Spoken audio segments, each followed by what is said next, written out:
Assalamualaikum dunia, bangunlah semua.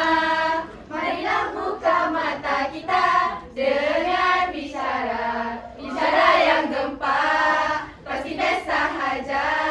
Assalamualaikum dunia, Assalamualaikum.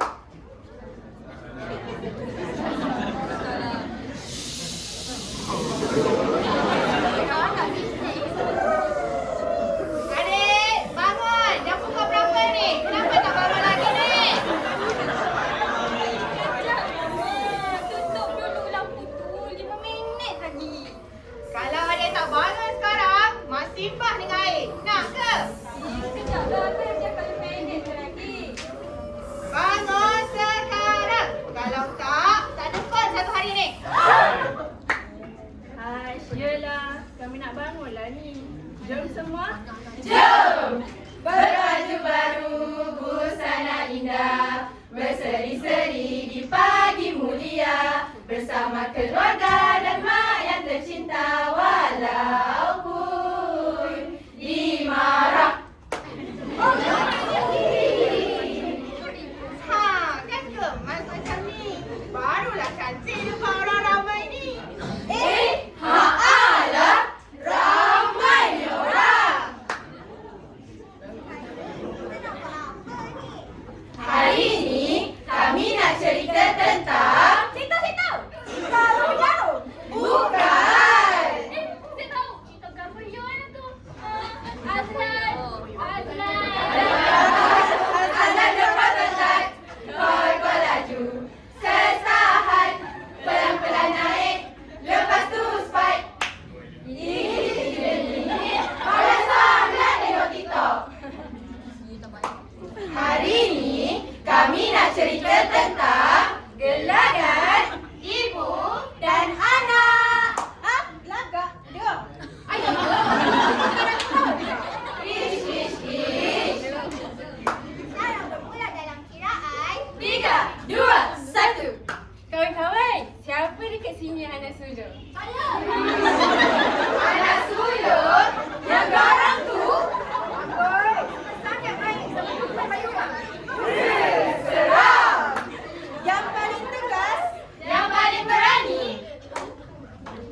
betul ke anak sulung paling garang? Hati-hati. Kak Long, sini jap masuk weekend. Dapur dah penuh ni. Lalu.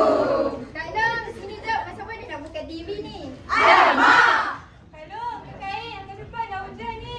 Kejap. Kak Long, bersepah di rumah. Kenapa tak tengok ada sepak kat rumah ni? Hei.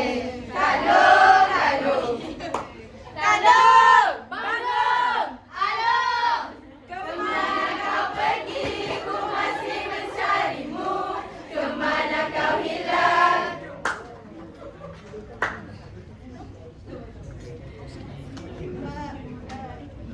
Betul, sejak kecil bila adik menangis, Kalau yang pujuk. Bila ibu penat, Kalau yang bantu. bila rumah bersepak. Kalau yang dipanggil dulu. Tapi tak ada pun yang tanya.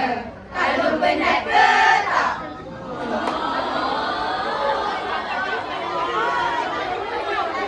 Terima kasih atas segalanya yang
pandai meluah. Tapi setiap tuturan adalah tanda sayang.